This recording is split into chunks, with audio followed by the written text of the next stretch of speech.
Welcome to your NAL at ED program talking circle for October 2022. Let's go, before we get into everything, let's go ahead and play our disclaimer. Oh, and then it's not happening. Shucks. Hold on a sec. I'll just read it. Here's our disclaimer. This presentation was produced under U.S. Department of Education contract number GS00F115CA with Synergy Enterprises Incorporated. The views expressed herein do not necessarily represent the positions or policies of the U.S. Department of Education. No official endorsement by the U.S. Department of Education of any product, commodity, service, or enterprise mentioned herein is intended or should be inferred. Okay, now that we've got that done,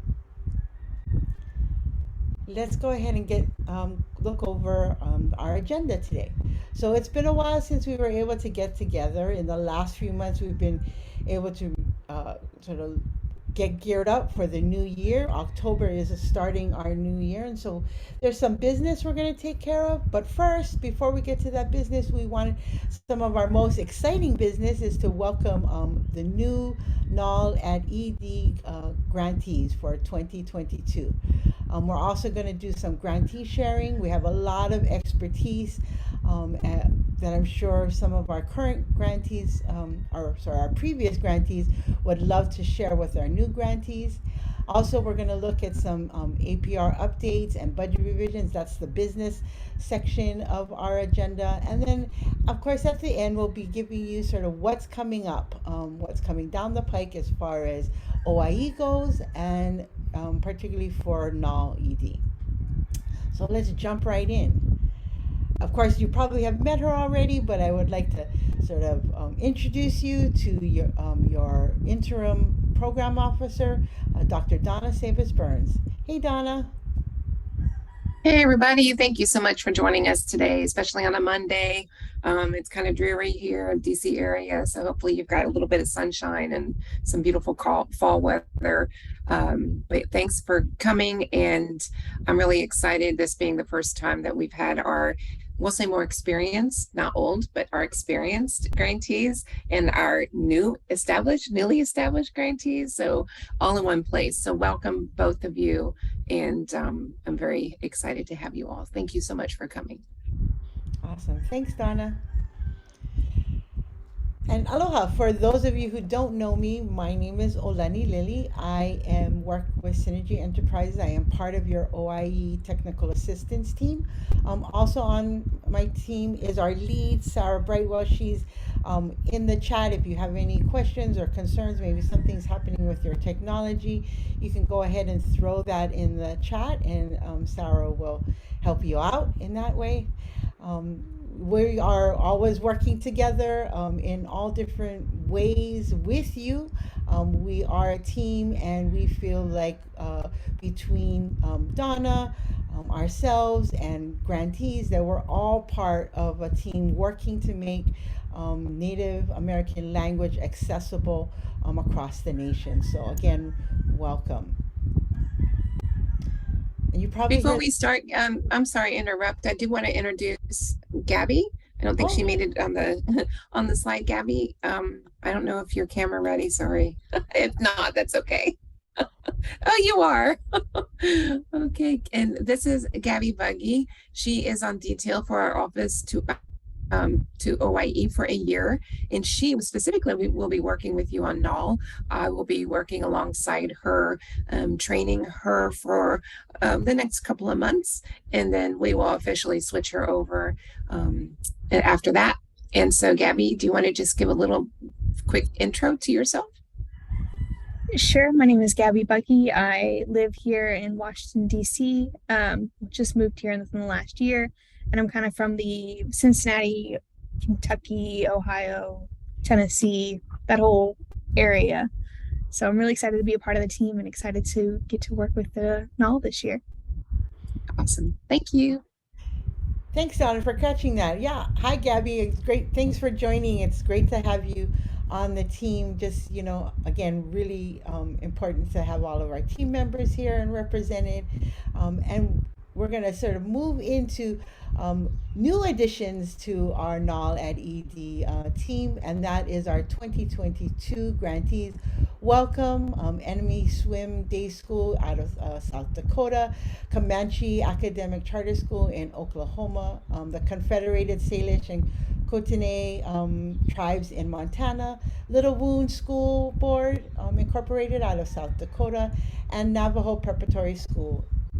Welcome all. You can kind of uh, take a look at the grade levels that they're serving. Again, the language that they are working on and providing to their community and to their students, as well as some of their program activities. Really excited to have you on board. Just to give you for our new grantees and maybe a reminder for some of our current grantees, our 20, our fiscal year 20 NAL grantees, what are talking circles? And so, really, talking circles are a time for NAL grantees to come together to have conversations for the collective program success. And so, it's really an opportunity for everyone's voice to be heard and to be valued. We want to make sure that the talking circles are a safe place to exchange both our successes and challenges, new learning and questions. This is, you folks are on the ground doing this work, and so what better resource do we have than sort of accessing the lessons learned, maybe some of our challenges and how we were able to meet them, or maybe not. Maybe there are some cautionary tales that we can share in order that people don't have to go out and recreate the wheel or maybe face those same challenges. And so, in order to facilitate getting to know each other, we're going to do a little mingle activity. So we're going to take some time again to get to know each other. We're going to move you into breakout groups with a few of your peers and really try to create a mix both between experienced as well as new grantees. And let me go ahead and so for our experienced grantees, we would like you to just maybe share what was your biggest lessons learned that could really um, help our new grantees start out strong, as well as for the new grantees to have to ask any questions you may have as you launch your NAL project. Also, you want to maybe start with just introducing yourself and your project, maybe sharing your language that you're working on. And so we're going to go ahead and break out. Also, I would love for you to maybe just be prepared after you come back from that conversation to share some of maybe the big ahas or something you learned when we come back to the larger group. So let's go ahead and move into the breakout rooms. Again, I put the topics for discussion in the chat. So if you forget what the topics were, you can go back and look at the chat. So let's go ahead and move to breakouts.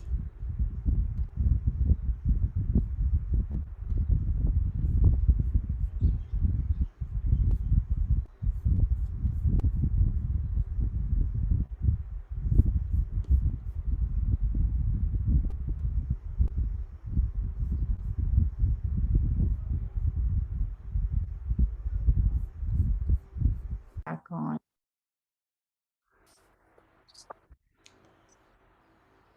Okay, is everyone? Oh no, not yet.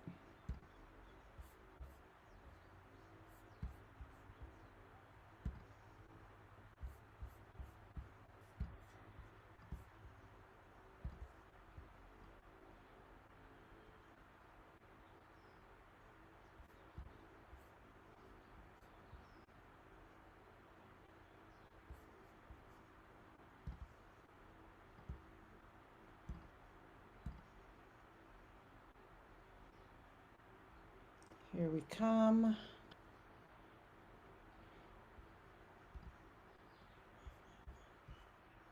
Alrighty. People are coming back in.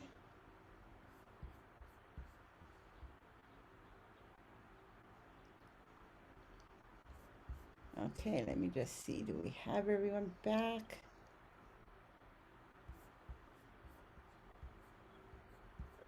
Yep, looks like everyone is everyone is back. Okay, awesome, great. I got to peek in and listen in on your sharing, and there was some amazing sharing going on. And so I was wondering if somebody wanted to come off of mute and maybe share something new they learned, or maybe just some key information you shared as an experienced grantee that you think might help everyone, and you want to make sure everybody gets that piece of information. You can just come off of mute. I'd like to share from our group because I took some good notes because Okay, I awesome. knew and everybody I was with had the grant. Hmm. And one of the issues that happened with the grantees that have been in session is COVID hit, and that caused issues for them. But they all said, you guys are amazing. The OIE NAL ladies have done a wonderful job with helping them with revisions to budget and everything. So you guys are great resources. And another thing that made problems is make sure you go through the cumbersome but required RFP process and get some help if you need it. And it's a pain in the butt. I heard that part. And then the other thing is to check your sources, because sometimes we think there's established curricular resources, but when we really get there, there's a lot of verbal and not much written, and maybe we have to start from scratch for it. Did I miss anything, guys? I think that's what I saw in my session. Awesome. Thanks for sharing. Uh, Anyone else? Again, just share what sort of stuck out for you. Hello. Hey, Hi. I'm in the talking circle, but I've got another meeting in like 3 minutes. Okay. Okay. Yeah, Any- that's me too. I gotta leave in about 3 minutes. Okay. So someone else want to share?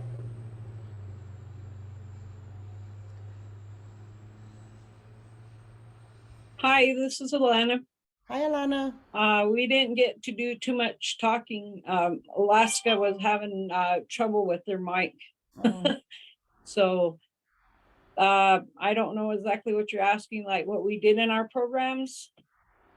Just basically what was maybe something you wanted to share with maybe some of the newer grantees? What were the key points you shared during that session? Well, I just kind of introduced myself to them and told them that we were like on our third and final year of this grant Mm-hmm. for this year. And we just kind of and that was basically it, because they couldn't hear me. So we just kind of Oh, waited around for them. But okay. anyway, I don't know if you still want me to share here. You can go ahead and share something that maybe you want to make sure a new grantee, a lesson that you learned, maybe one lesson that you've learned in the last I've 2 years. learned not to depend on other people, big time. Yeah. And basically what I'm talking about is, I guess in a way, I didn't really have the good support group that I do have now, because now I feel like I can go to the chairman, who's my main boss, and or the vice chairman, and ask them questions, and they kind of direct me in a way where to go. Mm-hmm. So it's kind of a lot better. It's not so much wondering if I'm doing right, doing wrong. Mm-hmm. But in the 2 years, I've learned a lot, from the doing the GEPRA to doing the assessments and the budget and just everything that was tied into this program. So I feel like, even though if my third year is complete, I'm just like wondering if the next person would be able to handle the job. But if we get refunded, then it might be a different story of, I can Yeah. bring knowledge back to whatever we are doing. Right now, Great. it's just playing catch up on our budget and spending that money and getting out there and doing things with it. Yeah. Thanks, Alana. Mhm. So we'll take one more. Anybody else want to share? I know before we go and open the mic, I just want to, for those who have to leave, remember that we do record this. Oh, looks like he left. We do record these sessions, so you can always access that recording on YouTube, the OIE station, and I'll put a link in the chat in just a sec. So anyone else want to share what you discussed in your group? I will. My name is Gail. I am from the Comanche Academy Charter School here in Lawton, Oklahoma. In my group, I actually talked with an individual that's at Navajo Prep, and I was living over in the area, so I was telling her that I had been over to her campus for their powwow. But anyways, so what she shared with me, because for me, I'm brand new at this. I've never been a part of grants with anything, whether grant writing or project directors. So the information that she shared with me was kind of knowing the difference between the technical assistance team and OIE, and how we could get help from them if we're not too sure, if we have questions, contacting technical assistance to kind of give that guidance, and then maybe asking or going to the program officer, I think is what it was, once we have everything gathered together and we're ready to submit it, just to double check and make sure everything's correct before putting information in. Again, I'm not too familiar with the process, so that was just kind of paraphrasing the information that she shared with me. So it kind of sounded like technical assistance team would be more of who we turn to first before moving forward. And then she also shared her email in case, we had any questions. I think it's always great to kind of collaborate and do things as a team if we have questions. Some of us have more knowledge than the other, and it's always good to share. Great. Thank you. Yeah, I think Dara shared that was a real key piece of information. Dara, did you want to sort of maybe share that with everyone? Yeah, I was just kind of like reflecting on how far we've all come over the last 2.5 years. I mean, for me, when I first became the project director of the NAL grant and the ACE grant, it was the first grant that I had ever managed. And I remember being like, I don't know how to read again, or I don't know how much funding were we actually awarded. And I was tasked with reporting that information to the school. And I was so nervous because I didn't quite know if I understood it exactly. So for me, it was cool to speak to some of our new grantees and reflect on just how much I personally have learned over the past 2 years, and just really appreciate the technical assistance team for being so hands-on in supporting us. I've found it's been really helpful, especially, as we start to get into some of the reporting and the data measurement, and just making sure that we're justifying all of our approaches. So for me, one of the biggest challenges in administering grants was really learning how to navigate through budget adjustments and budget revisions. And so what I was sharing with our group was that I often use the technical assistance team as like my first kind of go around, like, is this a good idea? Does this make sense? Am I doing this right? And screen share what I'm working on. And then I'll present it to my program officer for more of that approval afterwards. But really appreciate all of you guys for helping me to feel more prepared and capable to do this work, because it takes a minute to catch up, but once you get there, you'll be amazed at how much you learn. Yeah, awesome. Thanks, Dara. That's a really great strategy to sort of use the technical assistance team to sort of bounce ideas off of, look at your, maybe your first or second draft of your whatever you're going to submit, and then, feel confident when you're going in. But I also want to encourage you to reach out to Donna, if you have any questions. She is the person that is going to be approving everything on your reports or any changes you want to make. So if an idea pops in your head regarding maybe uh, maybe you're not expending so much in one budget category and you have an idea about how you can expand or maybe deepen your programmatic services, you have a conversation early and frequently with your program officer. The more you keep them sort of up to speed on what's going on in your program, the less maybe shocking, big, huge revisions and big, huge work will come in the future.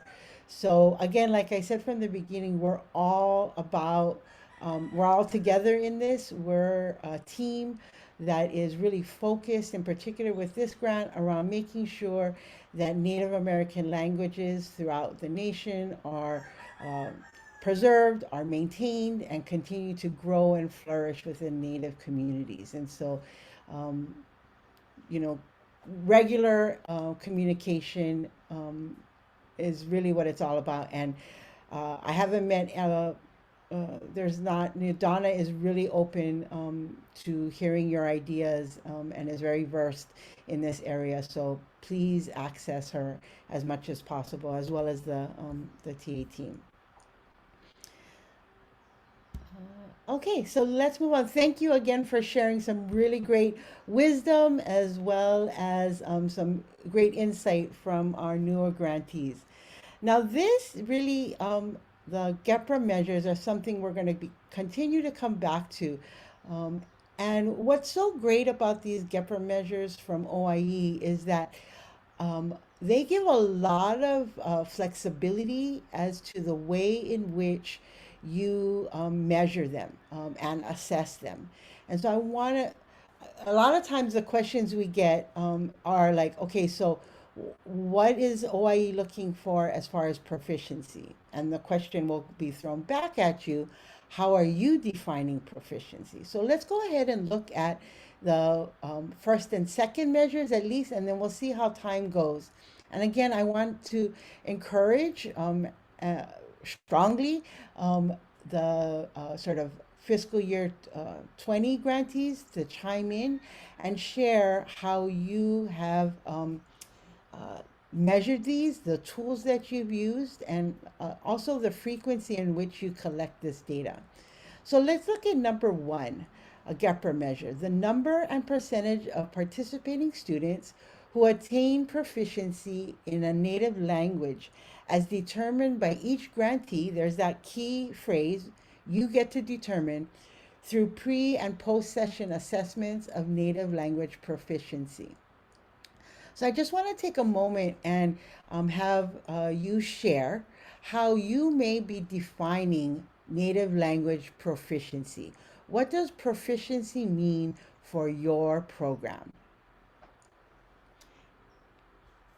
Anybody want to share maybe some of our fiscal year 20 grantees? How are you defining proficiency in your language? Hi, this is Dylan with the LA Community of St. Paul Tribal Government. Really, what we're looking for is measured change over time when we talk about progress. So we utilize, pre and post assessment data. We're getting ready to implement our full curriculum in January, so that's going to kind of up our increase in tracking. But really, we had a good conversation about this initially, like how do you meet this measure and do it in a way that's relative to kind of where you are. And I think the best way to do that is really to demonstrate change. And so pre and post assessment and weekly assessments kind of help us track that and kind of gauge where a student is at. And then you can kind of look at progress over time. So that at a glance is how I would answer that. Yeah, thank you. Can I maybe ask another question? So in your assessments, is it a proctor speaking with a student? Are you measuring sort of like conversation? Are you looking at reading and writing? What are sort of the elements that you're looking for as far as language proficiency? Yeah, each grade level is a little different, so it's kind of paired to grade. For the earlier grades, it's sort of that one-on-one exchange. Latter grades have more of the didactic, the standard test, but really it is that communication with the instructor and the Right. material. Our material is structured kind of around a story and language use, so it's related to retention of that in part. But yeah, it's really more of that conversational piece with an instructor element. But we also have some, pedagogical, kind of standardized curriculum Mhm. earmarks to say, okay, here's one language skill set, here's the next, so on and so forth, and being able to demonstrate that over time. Nice. Awesome. Anyone else? How are you determining or defining proficiency in your native language and assessing that?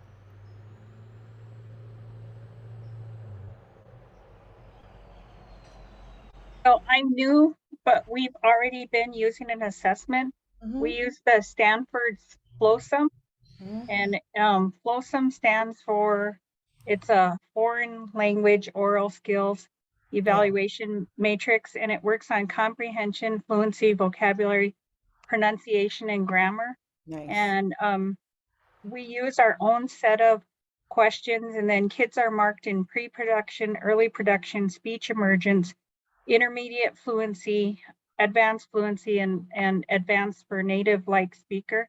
Nice. And all of our questions are done in Dakota, like Doke Dinichi Apihe, what's your name? Doke Ya Uhe, how are you? Dina Donak Jahed, how many are these? So we use some objects and they have to answer in Dakota.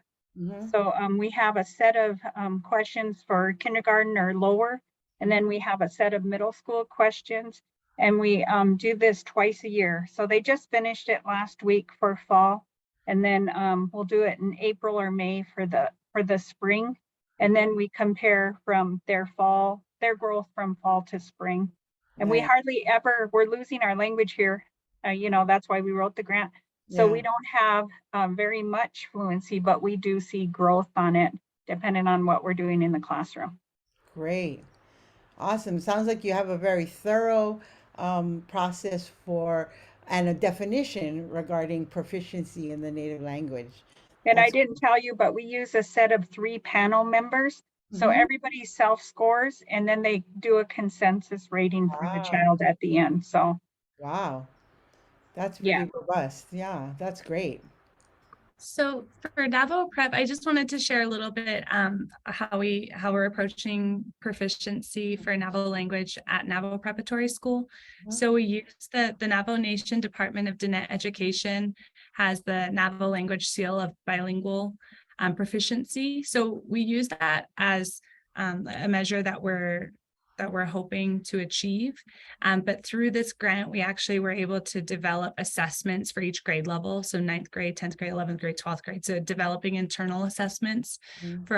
for our students so that we can measure their progress towards that certificate or seal. But for the purposes of GEPRA, we also really utilize the systems we already have in place. So for us as a school, all of our students take Navajo language and culture as a class. So we know that their grade in those classes are really important indicators of their success so far. So we also use grades. Wow, that's great. So you have sort of multiple measures and kind of can triangulate your data. That's great. Awesome. So let's move on. Thanks again for sharing. Let's move on to measure 2.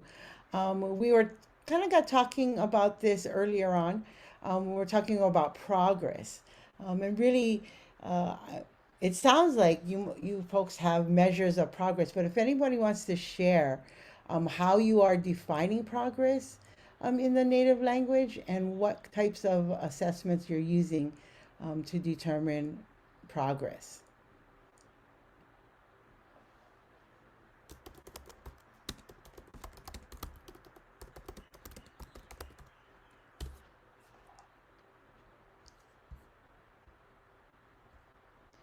Oops, sorry.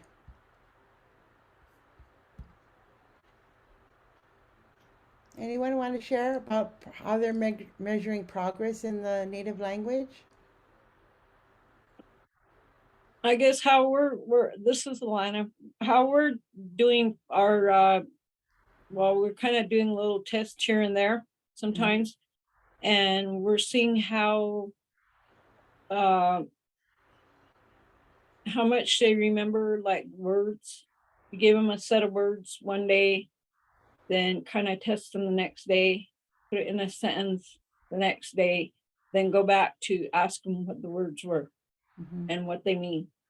And the kids, sometimes they get it, and sometimes they have a hard time remembering it, but they seem to, the progress I see is that they are speaking it. And when they see us, they introduce themselves, and then they can say a sentence back Mhm. to us. Like they say, how nabi shai, you know, Yeah. that means how are you? I'm good. Yeah. So I've seen progress that way. Yeah. We don't have them in numbers right now because we're still working on the assessment part of Mhm. our program, and we're trying to get it down packed before we actually get it into the school. Yeah. Great. Thank you. Thank you for sharing. I think we all see when you're working in language, the just sort of like the walking around and talking to children and them responding to you back in the native language, even with maybe one word response in the native language, sort of strung in with maybe an English sentence. That may be a level of progress in your school community or your program community. Um, and then maybe that grows into a full sentence, or maybe even to knowing the language, the right names in the language for places.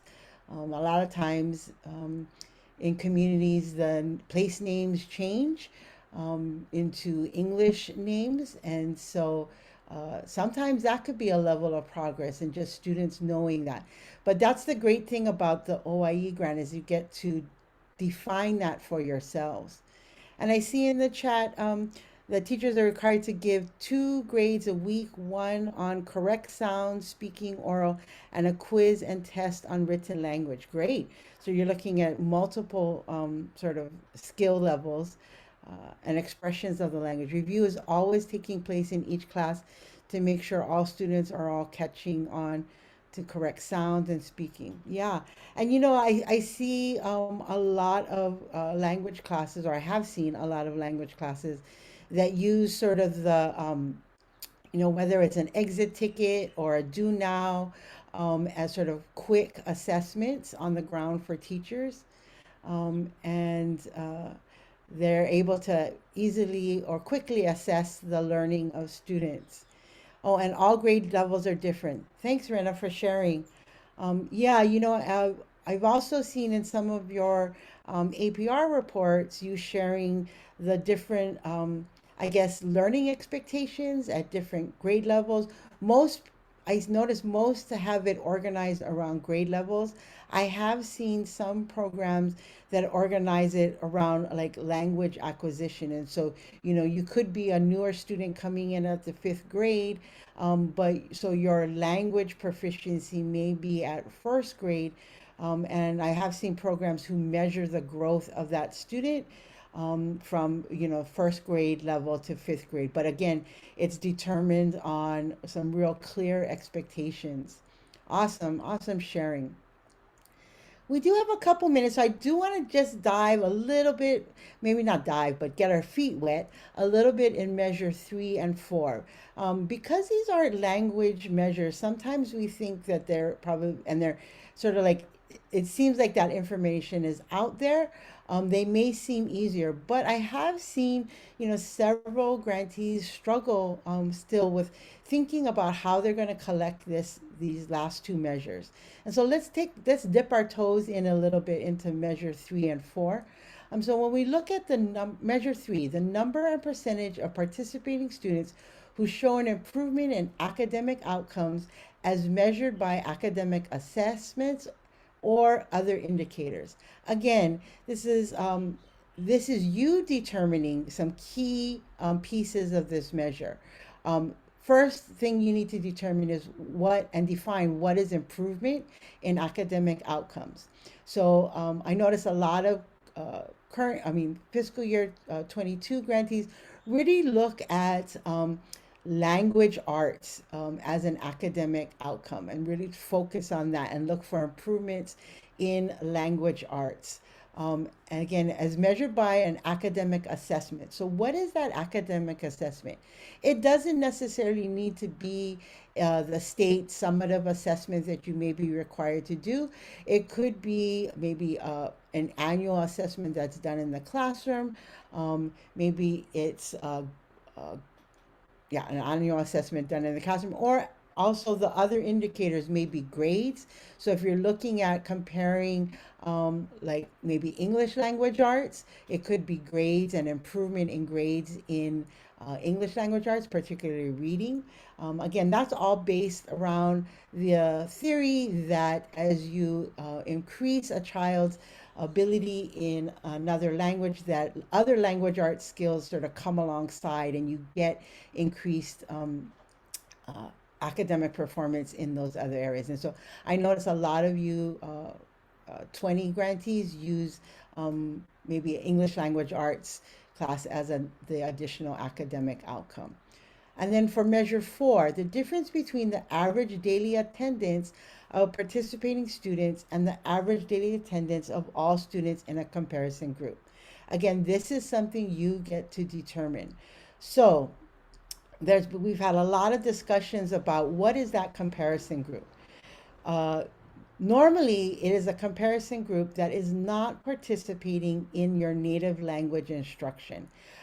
That could be maybe only certain students within a school are participating in language instruction in the fifth grade. And so you can get the other fifth graders who are not participating in that to be your comparison group. For some of you, it's a comparing, if you're like an immersion school, it may be comparing attendance from your immersion school to maybe another immersion school that is serving the similar population. For example, your immersion school is maybe K-5. You want to look at a comparison group, maybe another elementary school that is, your sort of normal non-immersion, non-language school as your potential comparison group. And you want to look at the daily average attendance. Now, it doesn't need to necessarily be per pupil average attendance. It can be looking at maybe another elementary group's data that they're putting up on maybe a site that looks at that school's average daily attendance, and then you want to compare it to your school's daily attendance. The theory behind this is the more relative education gets for Native students, the more they show up at school. And the idea is that the more they show up, the more they're learning. And so that's really sort of the theory behind this measure four. Are there any questions or maybe some fiscal year 20 grantees who want to maybe share what you're using for measure three and four?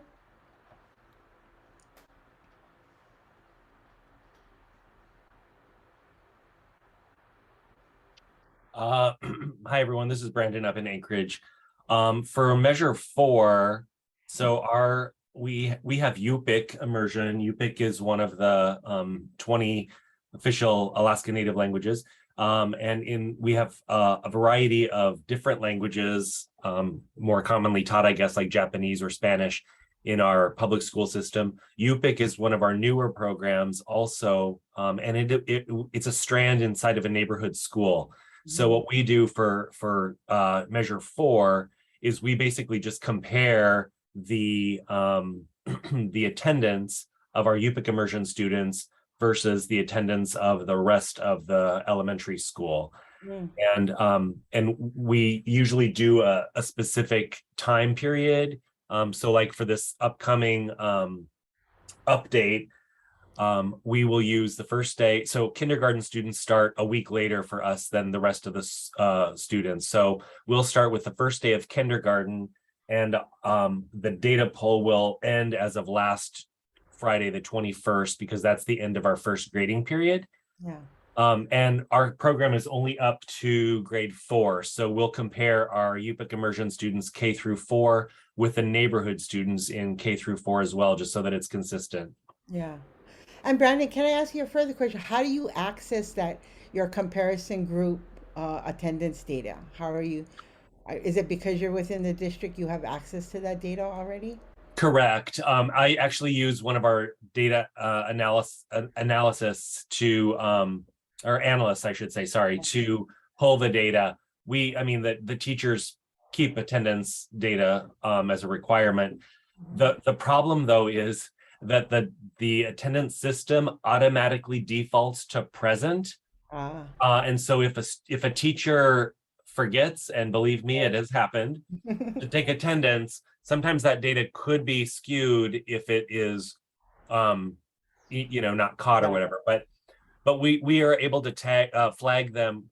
So in our system, like in our student management system, any student that has like an IEP or a 504, or if they're an ELL student, we have these different flags in which we can sort kids. So our immersion students also have a flag. Yeah. So, or we can pull them by teacher name. Nice. Awesome. That's great. And that's, again, that's really great that you have access. Some of you may not have, so you need to think about developing a partnership. It could be a potential data sharing agreement with maybe another school, a partner school, or maybe even with the district in order to access. But again, many states have attendance data put on their website that you can kind of look at that. But you might want to take some time to really make sure you can access this information. Awesome. Thank you guys again for sharing. So again, here is the Padlet. As you can see in both the third and fourth column, we are asking you to provide the information you just shared. There is a sample response at the top for both, just sort of like the type of information we're looking for, if you have that. And you can go ahead and on the bottom, there's a circle with a plus sign in it. You can click on that.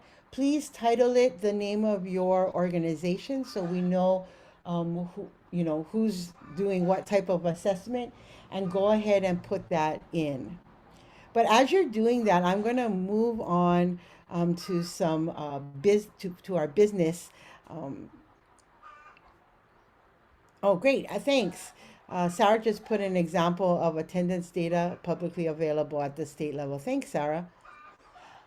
Also, I wanted to share, Rena is sharing some information about how they also modified their assessment, their language assessment for SPED. And when students are going to be absent, they have tablets to attend class. Also, it helps with students to not fall behind in class. Thank you again for sharing that. All right, so let's move on into some of our business. So this is primarily for fiscal year 20 grantees, but I do want to also, yeah, sorry, Nadine, that is my chickens. It's how you know I'm on Zoom is by my chorus outside of my window. They always like, I guess they like being on Zoom. They like being Zoom stars. So there you go. Anyway, so back to my business. Um, uh, so this is for our fiscal year 20, but I just want to let our fiscal year 22 grantees just sort of like listen in because this will apply to you. And it's a little ahead, but this will give you a cue of what's coming up for you later this year. So for fiscal year 20, how to determine whether or not you should submit an APR update.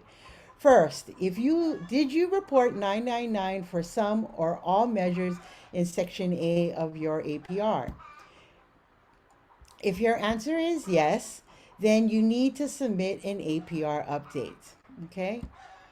Then the next piece, I submitted an incorrect number or a number that needs to be changed in section A of my APR update. That could also be that maybe you realize that you wanted to do another assessment and you have new data that falls within your grant year. Then yes, you need to submit an APR update, whether it's incorrect or maybe you have new data. If you submitted all correct and complete data in Section A of your APR and did not report 999 for any measures, no, you do not need to submit an APR update. Now, if you do need to submit an APR update, we want to remind you again, if you reported 999 in your APR, you must provide updates for that measure and email that update to oie@seiservices.com. And I think Sarah, well, actually, I can grab that. Or, yeah, let's see. I think Sarah will put the APR, and if not, I will grab that and put that in the chat. You want to make sure on that email that you copy your program officer.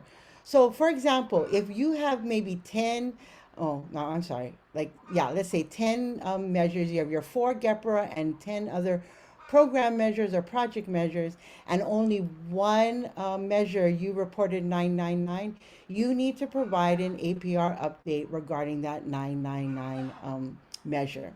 So again, you want to make sure you get that in. APR updates must include all measures that you reported as 999 in spring of 2022. Thanks, Sarah, for putting that. There's that form that you would want to make sure that you're going to provide your APR update on. You want to complete the required form. That's right there in the chat. And we also want to encourage you to include the optional Section C tool in your updates. Now, that's really important information for not just for OIE to be able to look at organizations across the board. However, it is not required. Also, maybe you submitted the optional C tool and there's been some updates. Again, you can also provide those updates and submit that. Here's the form for Section A that you will be submitting. And let's just go over what sections need to be updated and submitted. So for your GEPRA, you see in the target column, you will not be providing any numbers here.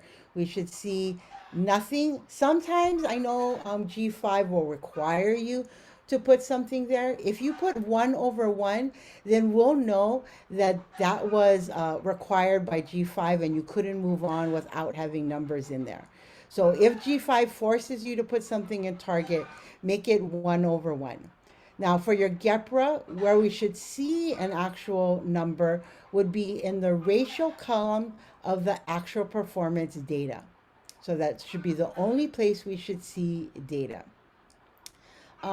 Then for your project measures, we should see data in your ratio for targets as well as the ratio column for actual performance data. Okay. Oh yeah, that's right. Thank you, Sarah. You won't be doing your update in G5. I don't know why I said that because I said you're going to be emailing that directly to OIE at SEI Services and CCing your program officer. Thanks for that catch, Sarah.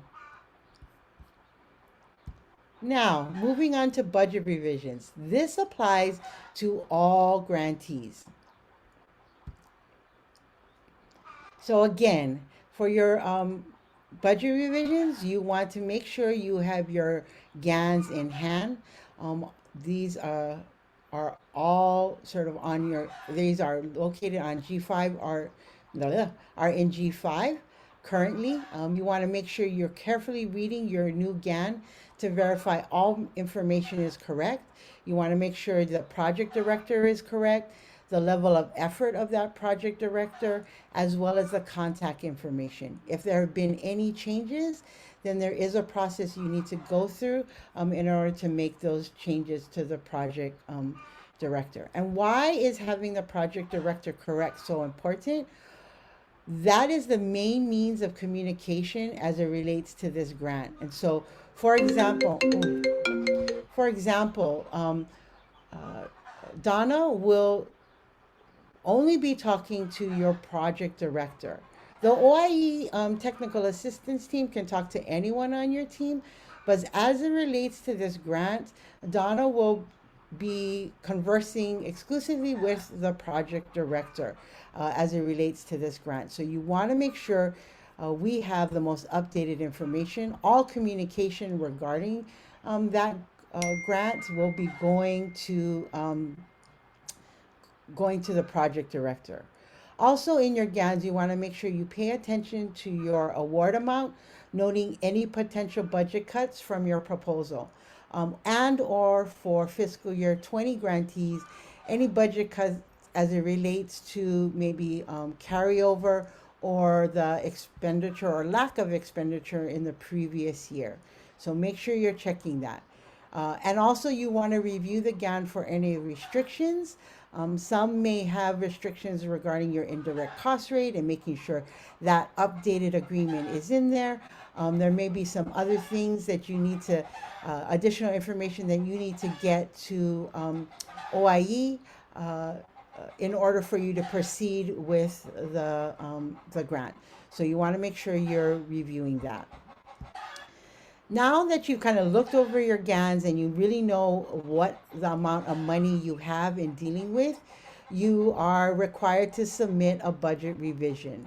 So for fiscal year 20 grantees, you want to look at year 2 carryover plus your year 3 grant award.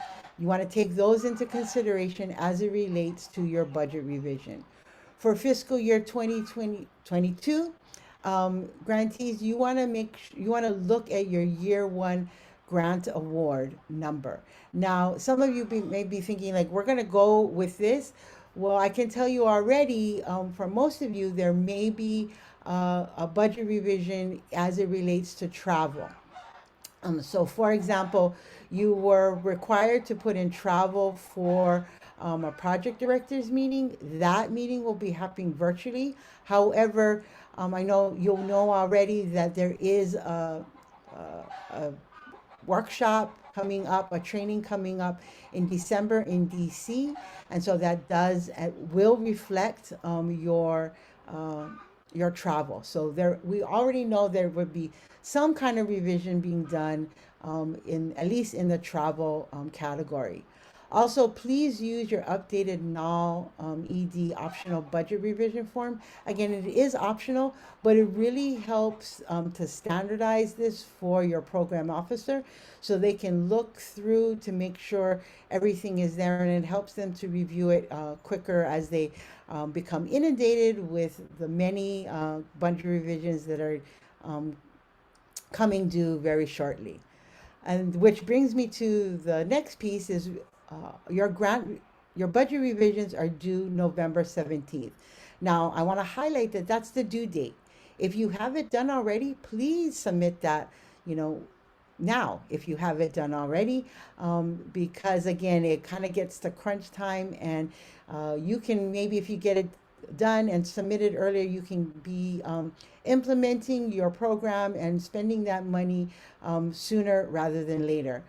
Because again, we get into, everybody starts to submit on November 17th. And so getting it in earlier gives you a quicker time of approval, and you're not in sort of with the traffic jam of all the other budget revisions coming in. So really want to encourage you to submit that sooner.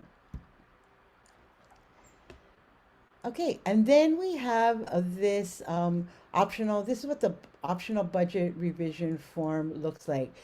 For our new grantees, we have your budget orientation coming up this week. And so we're really going to dive into this later. So I'm not going to sort of get into the nitty gritties of it. It does have tabs there. It has a sample of what the budget revision form looks like when it's completed. I just want to highlight, if there are any changes to your budget and revisions, this last column where it says budget revision explanation, we should see some narrative about justifying and explaining the change in that budget category and or line item.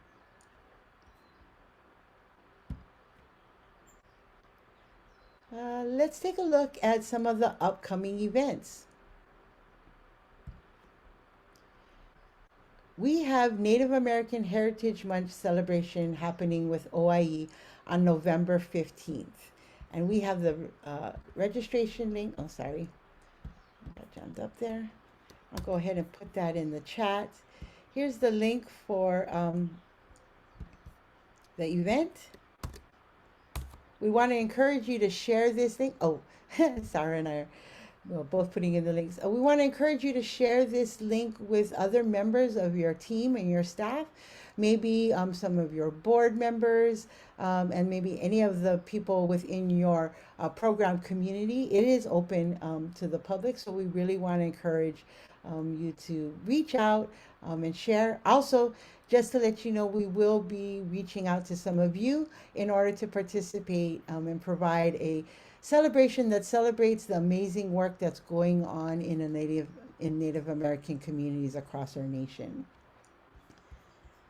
And then I'm so excited about this one.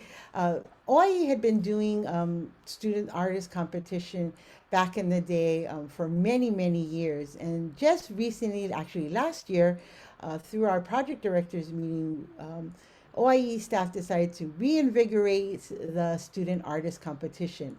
And so we are beginning that process earlier this year. We will be opening the student competition on the November 15th celebration. We really want to encourage you to think about the different skills that your students have and maybe think about working that into some of your activities. We have the competition from, I believe it was preschool last year, up through 12th grade, and in various formats, whether it's art, cultural arts, painting, also video, and poetry. So we really want you to encourage your students in your program to participate. As it relates to upcoming technical assistance events, we will be having the next NAL Talking Circle on January 12th. And then office hours is coming up this week on October 27th. And so if you haven't gone to an office hours, again, it's just a kind of like when you were in college, it's just a drop in and drop out sort of thing. We have a lot of grantees who drop in and they just listen in because sometimes other grantees bring up really great questions that you may not have thought of. Also, it's an opportunity for you to talk with your program officer and hear from. We have all of the grantee programs are able to participate in this office hour. So you'll get to hear questions from our ACE grantees, STEP grantees, other NYCP grantees, and so all of the programs, discretionary grant programs that are funded by OIE are able to participate. There is not an agenda. We do not record it because it is just a drop in and drop out. Once you get your question answered, you're more than welcome to leave and carry on with your day or stay in and listen. So really want to encourage you to attend the office hours. Also, again, APR updates are due October 27th for our fiscal year 20 grantees. And then for everyone, again, I want to reiterate, the budget revisions are due November 17th. Now, let's see, move on. So, again, if you have any, I'm sorry, I missed that. Let me go back one. I just want to throw this out to anyone. If you have any new staff that you want to make sure that they are participating in any of these technical assistance opportunities, we want to encourage you to email their name of the staff person, their role in your program, as well as their email address to oie@seiservices.com. Really want to encourage you to include your fiscal staff, definitely in any of our APR trainings that will be coming up later in this year. For our fiscal year 22 NAL grantees, we have our budget orientation coming up this week. I really strongly encourage you to include and invite and coerce your fiscal team to participate in that training. It really sets the groundwork for your budget and will give you a strong start to this to budget and really start to create the team and the conversation with your fiscal person, and really give them a sense about what is expected as it relates to the budget for this grant. So again, I'm going to strongly encourage you to get them involved in this week's budget orientation. If you have and want to connect with your OIE technical assistance team, there are two ways to do that. One is to just send an email to the oieSEIservices.com. We would appreciate in the subject or the header that you include your grant number, which usually starts with an S299 or some combination of that. And then your organization. And in your email message, you can ask your question. That helps us prepare for the conversation. As well as you can go, there's a Calendly link right there, and let me throw that in. Oh, shucks. Sorry about that. Throw that in the chat. This Calendly link allows you to schedule time with for a one-on-one with your TA team. Now, during these sessions, anyone in your team can attend. It's also helpful to maybe give us a clue in the comment section about what your question may be. So again, we can prepare to best serve you during that time. We can do, there are 30-minute sessions as well as 1-hour sessions that you can choose from. And you can use it like how Dara was sharing earlier in our session as a time to sort of maybe even look over your budget revision, just to get another set of eyes on that work. Or any other question, actually. All right, we're just coming to the end of our time together. And so we're going to be putting up, let me grab that poll and launch the poll here. Oh, there we go. And let's launch this poll. We do this end of the poll, end of the event poll for our sessions. It really helps give us feedback that we actually do use. We actually take a look at these polls to provide better technical assistance. And so I know you'll see this over and over again in all of our talking circles, but believe me, we use this, and it takes a couple of maybe 2 minutes at the most, maybe less, to complete this. And so I really wanted you to encourage you to complete this poll. And as you're completing the poll, we'll go to our last slide. Again, right there is contact information. You can get in, there's Donna's email there. She's, again, your interim program officer. So if any of you project directors want to get in touch with her, that's the email to reach out to her. And then again, the oie@seiservices.com email, you can always email us there. Again, thank you for participating. If there's any questions, I'm going to close out my presentation and see. Okay, we got most of you have submitted the end of the event polls. If any of you have a questions, we have a couple more minutes. I'll stay on. I mean, you can go ahead and ask your question. If not, have a wonderful rest of your day, and really appreciate the sharing and joining in this talking circle.